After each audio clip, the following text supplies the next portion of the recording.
Olá, alunos e alunas do cursinho Rosa do Povo. Eu sou Alan Lopes, serei o professor de vocês nesse módulo de Idade Moderna. Esse módulo será dividido em 3 a 4 aulas, e nessa primeira aula iremos falar sobre a crise dos séculos XIV e XV, as características do antigo regime, o mercantilismo e a expansão marítima e a revolução comercial.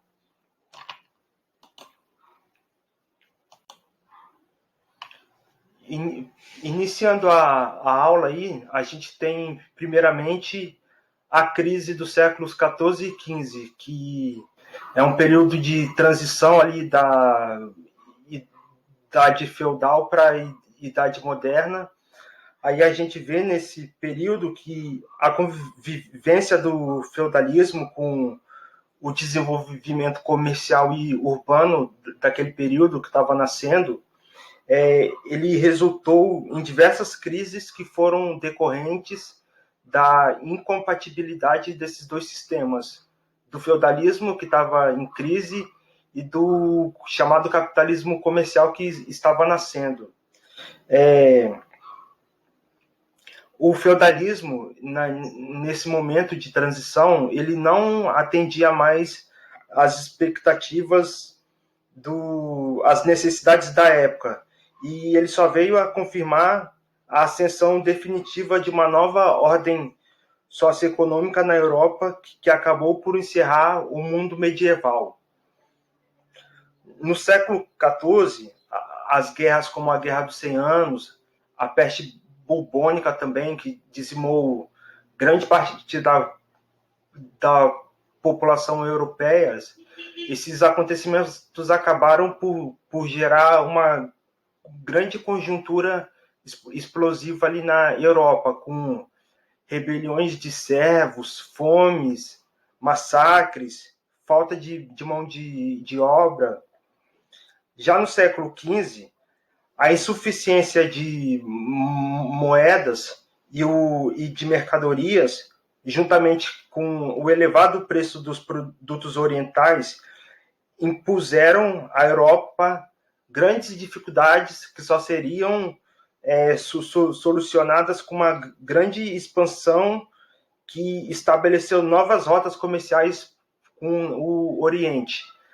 Aí a gente tem, nesse período, o nascimento da chamada expansão marítima, no qual a gente vai falar com mais detalhes nessa aula. No século XV, essa expansão marítima ela se apresentou como solução à continuação do desenvolvimento comercial e urbano experimentado ao longo da Baixa Idade Média, e teve como agentes principais a burguesia e o Estado fortalecido. Esse empreendimento da expansão marítima, ele acabou por resultar na conquista da América em 1492 e a descoberta de uma nova rota marítima para as Índias Orientais em 1498. Esses acontecimentos eles vieram para marcar definitivamente o progresso comercial da Europa.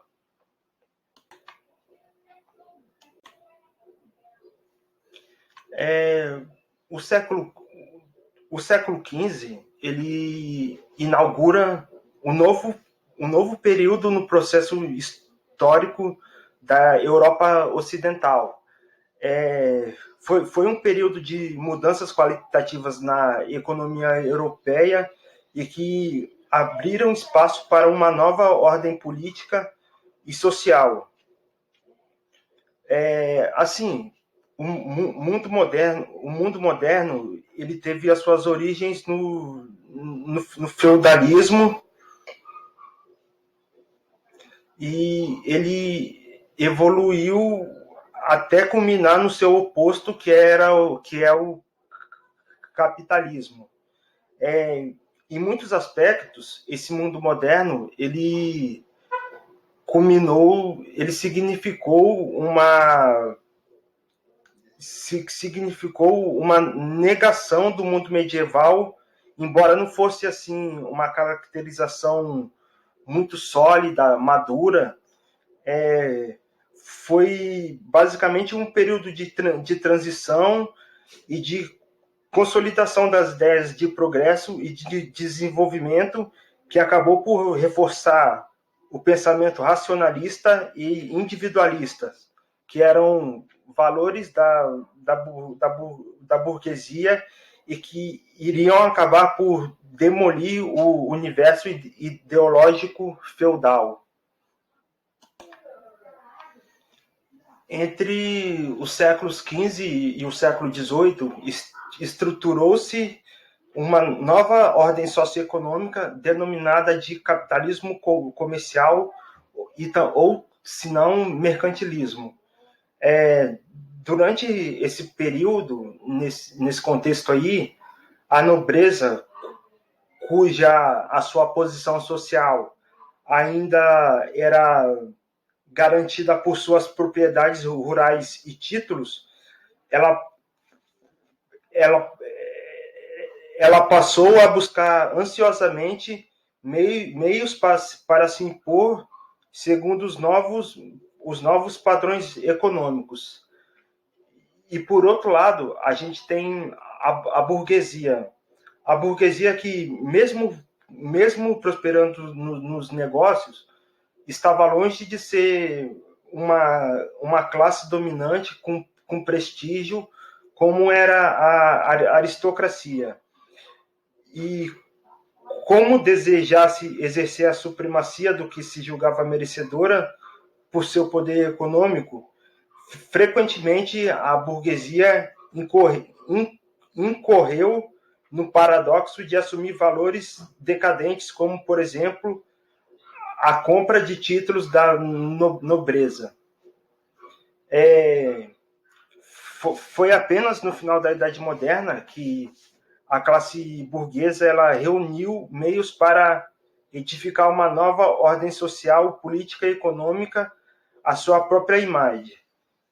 Embora somente os acontecimentos do final da segunda metade do século XVIII, como a Revolução Industrial, a independência dos Estados Unidos e a Revolução Francesa, que consolidou definitivamente a posição da burguesia, inaugurando assim a Idade Contemporânea.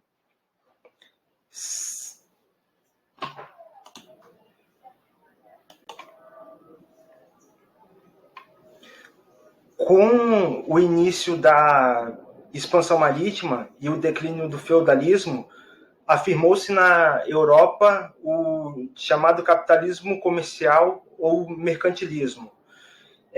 O ressurgimento do comércio na Europa e a exploração colonial do Novo Mundo e também da África e da Ásia, elas propiciaram a ascensão vertiginosa da economia mercantil.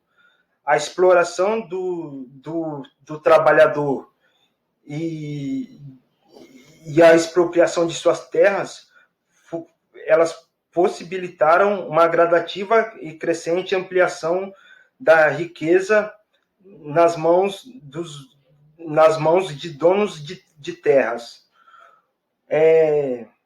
E nesse período, mais e mais a burguesia foi acumulando patrimônio e moeda, enquanto os trabalhadores foram sendo limitados à condição de assalariados, donos unicamente da sua força de trabalho.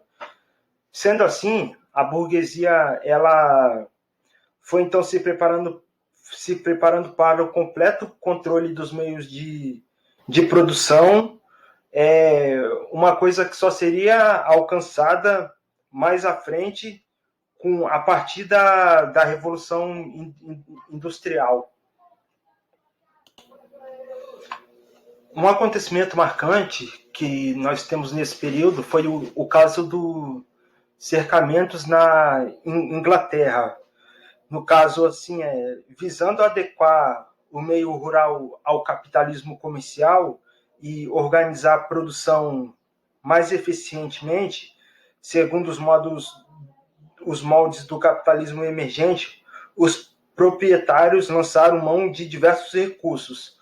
Um desses recursos foi esse caso dos cercamentos na Inglaterra, que no caso foi o uso das terras para a criação de ovelha, para a produção de lã para as indústrias têxteis. E com isso, com esses cercamentos, a massa do campo, sem condições de se manter na zona rural, ela migrou para as cidades e se tornou mão de obra disponível que mais tarde seria empregada na colonização da América Inglesa e principalmente nas unidades fabris durante a Revolução Industrial.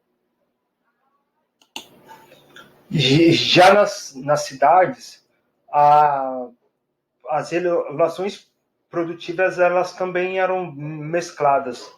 Existia, por exemplo, o artesanato, que era praticado nas oficinas, e nas quais existia o mestre artesão e seus artesãos auxiliares, que eram produtores e donos de meios de produção.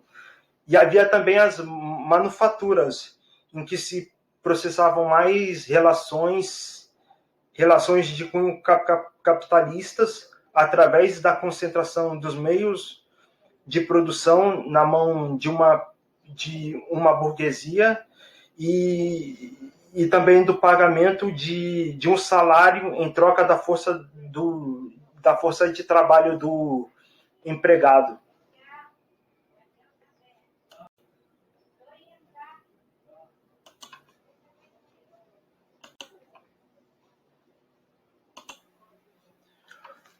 O modelo de Estado praticado na época era o absolutista, na qual, na medida em que o poder estava concentrado nas mãos dos reis e dos seus ministros, os quais aproveitavam as limitações dos grupos sociais dominantes, nobreza e burguesia, para monopolizar a vida política. O Estado absolutista ele dependia dos impostos e recursos gerados pelas atividades comerciais e manufatureiras, sendo o progresso e o desenvolvimento das atividades mercantis fatores importantes para a sua sobrevivência. Devido à preponderância nesse período do absolutismo, consolidou-se a concepção de um Estado interventor que devia atuar em todos os níveis da vida nacional. E no plano econômico, essa intervenção ela se manifestou através do mercantilismo.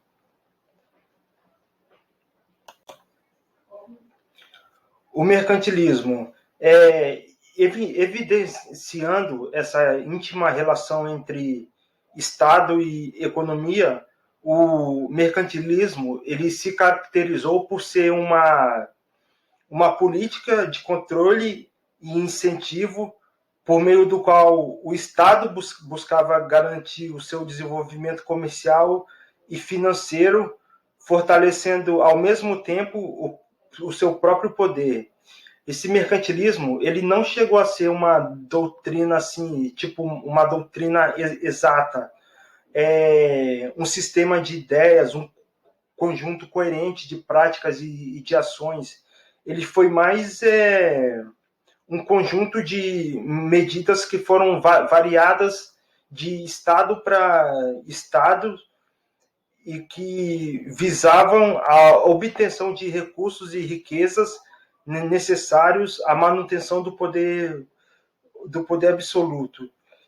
Cada estado procurou adotar as medidas que mais se ajustavam às suas próprias características. Uns se concentravam na exploração colonial, na obtenção de metais preciosos, outros eram mais ligados às atividades marítimas e comercial, outros ainda optaram por incentivar a produção manufatureira. E assim, apesar dessas grandes variações de estado para estado e de época para época, houve uma série de princípios comuns que orientavam essa política mercantilista. Nós temos aí o metalismo, que no caso era a concepção que identifica a riqueza e o poder de um Estado, a quantidade de metais preciosos que ele acumulado, que ele tivesse acumulado, ou seja, quanto mais metais preciosos, ouro e prata, o Estado tiver, mais rico ele seria. E a gente tem também o caso da balança comercial favorável, no qual buscava se manter os níveis da exportação superior ao das importações, ou seja, exportava mais, vendia mais e comprava menos. Essa era a ideia mais ou menos. E existia também o protecionismo. No caso, o Estado ele restringia as importações, impondo diversas taxas alfandegárias aos produtos estrangeiros e até mesmo proibindo que certos artigos fossem importados. Essas medidas elas visavam não apenas diminuir mais importação, mas igualmente proteger o produto do Estado, o produto nacional da concorrência estrangeira, e por isso ficou sendo chamado de medidas protecionistas. E dessa forma, o mercantilismo sempre esteve mais ligado a essas três concepções. Metalismo, quanto mais ouro e prata o Estado tiver, mais rico ele é. Balança comercial favorável, exporta mais e importa menos. E protecionismo, que era a proteção do mercado nacional.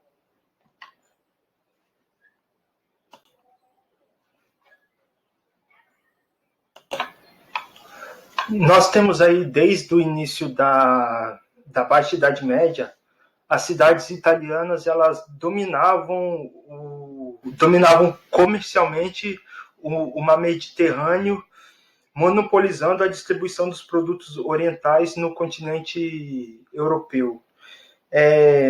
Entretanto, com a crise iniciada no século XIV, no século XV, aliás, decorrente da Guerra dos 100 Anos, da propagação da peste negra e das próprias limitações do sistema feudal, que afetou profundamente o comércio europeu, as tradicionais rotas do comércio elas já não ofereciam mais segurança contra os assaltos, que eram cada vez mais frequentes. E além disso, os mercadores eles eram obrigados a pagar muitas tarifas altíssimas aos senhores feudais pelo direito de atravessar suas propriedades, o que acabava por elevar significativamente o preço das mercadorias. Assim, as antigas rotas terrestres, elas acabaram entrando em colapso, sendo lentamente substituída pelas rotas marítimas, que passavam a ligar a Itália ao Mar do Norte através do Oceano Atlântico. E foi nesse contexto aí que o litoral português assumiu grande importância. Como ficasse aproximadamente na metade do percurso entre a Itália e o Mar do Norte, Portugal passou a constituir em um excelente ponto de escala e de abastecimento das mercadorias italianas. E com isso, as atividades econômica de Portugal se desenvolveram, possibilitando a ascensão do grupo mercantil português e que mais tarde, fortalecido, projetaria a expansão marítima.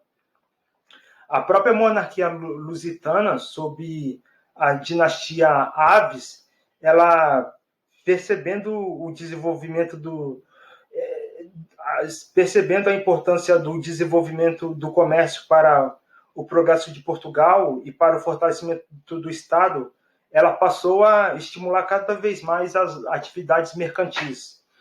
E com isso, houve a criação da Escola de Sagres. A Escola de Sagres, que era um centro de sistematização do ensino e de conhecimentos de técnicas de navegação. Foi fundada em 1417. Essa Escola de Sagres ela funcionou como um polo coordenador e executor das futuras expedições marítimas lusitanas. Era um centro de estudo e de pesquisa de navegação que reunia astrônomos, geógrafos, matemáticos, especialistas em instrumentos náuticos, além de cartógrafos e navegadores.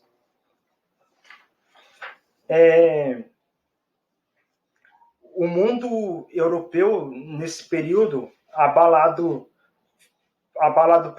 pela crise do feudalismo, procurava se reestruturar economicamente.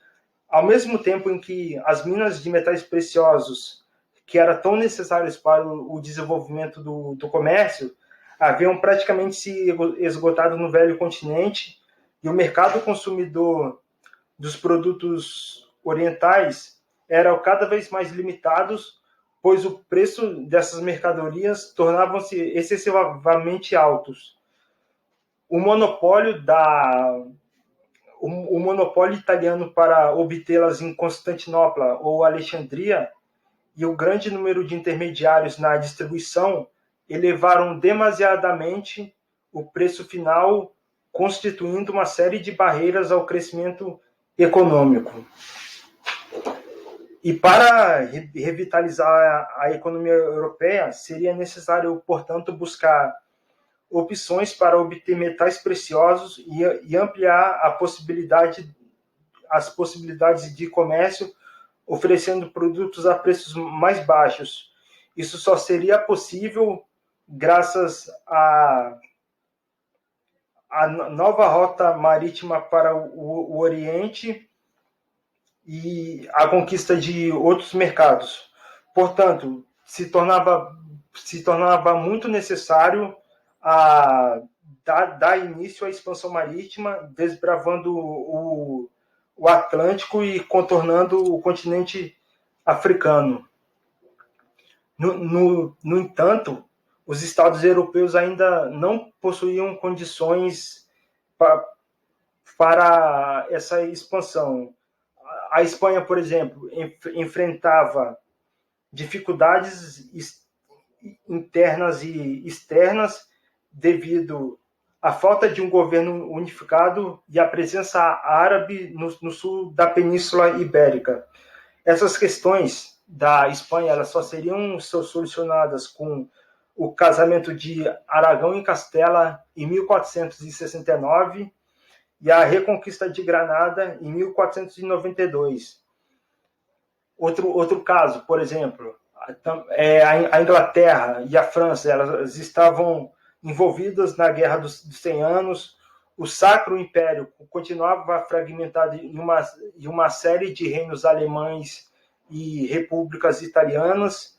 No caso também, os italianos eles queriam a manutenção da supremacia e do comércio do Mediterrâneo. Fragmentado também estavam as regiões da Bélgica e da Holanda, as chamadas províncias dos Países Baixos. E assim, somente Portugal que reunia as condições essenciais para iniciar essa expansão marítima, que no caso seriam ter um grupo mercantil próspero, um governo fortalecido, localização, localização privilegiada em relação ao Atlântico, unidade política, unidade política quando comparada aos outros estados europeus, e conhecimentos necessários, que no caso são os conhecimentos náuticos que eles adquiriram através dos estudos na chamada Escola de Sagres.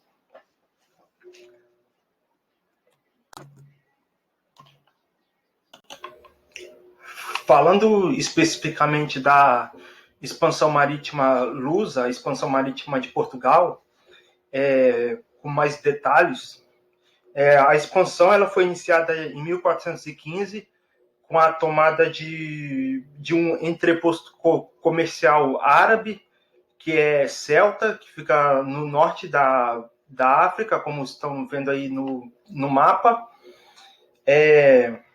A expansão lusa ela se caracterizou inicialmente pela conquista do litoral africano e de ilhas do Atlântico. Foi a partir da segunda metade do século XV que os navegantes a serviço do Reino de Portugal eles já haviam adquirido os conhecimentos náuticos necessários para realizar viagens mais audaciosas. Assim, a descoberta de uma nova rota marítima para as Índias e a possibilidade de adquirir os produtos orientais por preços mais baixos se transformou no principal objetivo do Estado português. Não sei se dá para vocês verem, mas aí no mapa, do lado, nós temos aqui no quadro as datas referentes à expansão marítima portuguesa. Durante praticamente o século XV inteiro, houve essa expansão marítima portuguesa, até em 1500 com Cabral oficializando a posse sobre o território do Brasil.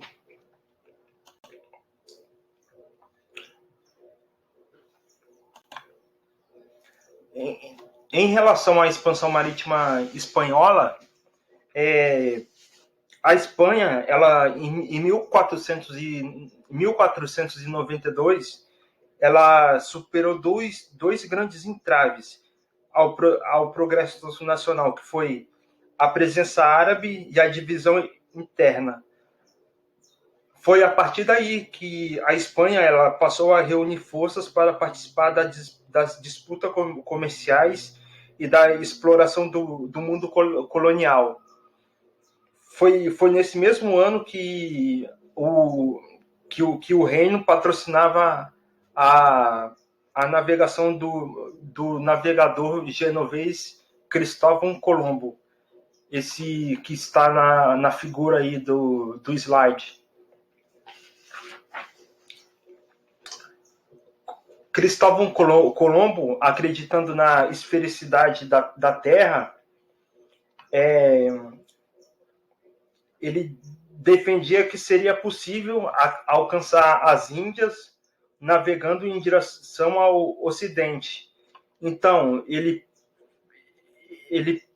partindo de agosto de 1492, ele navegou em direção ao oeste por 2 meses, até alcançar a ilha de Guanani, nas Bahamas. Ele acreditou ele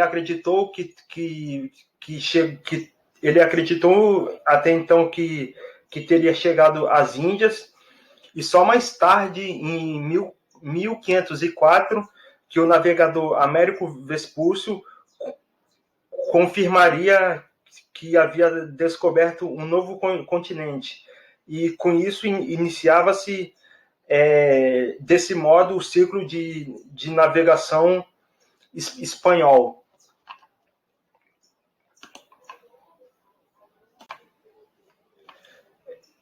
Essa corrida marítima expansionista de Espanha e de Portugal, gerou, já na segunda metade do século XV, inevitáveis conflitos e inúmeras controvérsias acerca do direito sobre a posse das novas terras descobertas ou a descobrir, com o objetivo de definir os direitos de cada país. Formularam-se diversos tratados, dos quais o primeiro foi o Tratado de Toledo, de 1480. Esse tratado garantia a Portugal as terras a descobrir ao sul das Ilhas Canárias, constituiu uma importante vitória da diplomacia lusitana, pois assegurava a Portugal a rota das Índias pelo sul da África. No entanto, após a viagem de Cristóvão Colombo, em 1492, as decisões impostas por esse tratado, pelo Tratado de Toledo, se tornaram insustentáveis. Foi então que, em 1493, o Papa Alexandre VI editava a bula intercoetera, que determinava a partilha do mundo ultramarino entre espanhóis e portugueses. Esse tratado determinava que o meridiano situado a 100 léguas a oeste do arquipélago de Cabo Verde destinava a Portugal todos os territórios situados a leste, e a Espanha as terras localizadas a oeste do meridiano. No caso, se sentindo prejudicados com esse tratado, os portugueses contestaram esse tratado diversas vezes e exigiam a sua reformulação. Foi então que, depois de um período de negociação entre Portugal e Espanha, foi então que em 1494 foi assinado na cidade de Tordesilhas, na Espanha, um novo tratado que substituía a linha divisória anterior, substituiu por 370 léguas a oeste da ilha de Cabo Verde, e com esse tratado se tornavam-se mais amplas para Portugal as possibilidades de conquistar as terras no Atlântico Ocidental, cuja a existência já era de conhecimento dos portugueses. Então, como é visto aí no mapa, com a decisão do Tratado de Tordesilhas, parte do território hoje que se compreende o Brasil foi destinada a Portugal.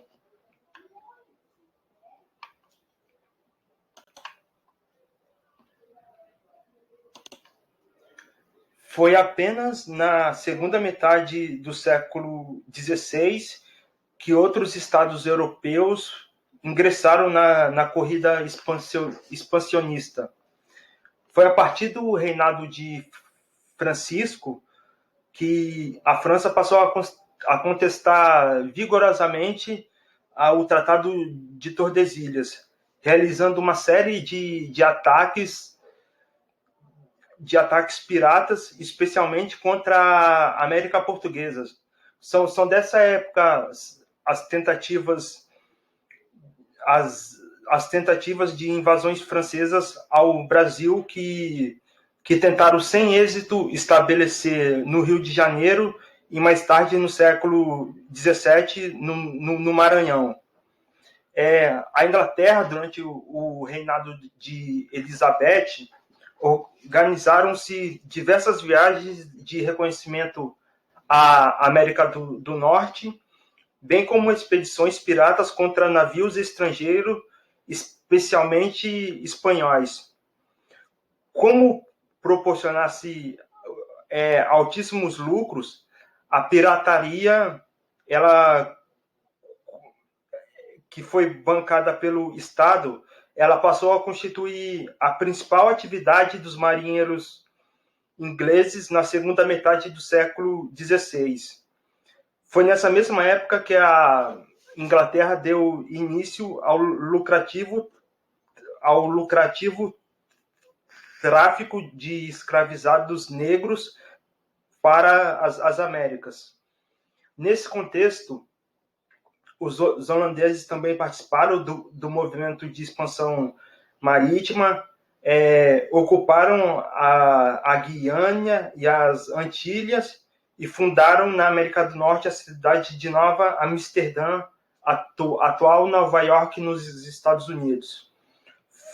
Foram ainda financiadores de Portugal na implantação da indústria açucareira no Nordeste, e esse açúcar produzido ele era entregue aos holandeses, que o refinavam e comercializavam por todo o continente europeu.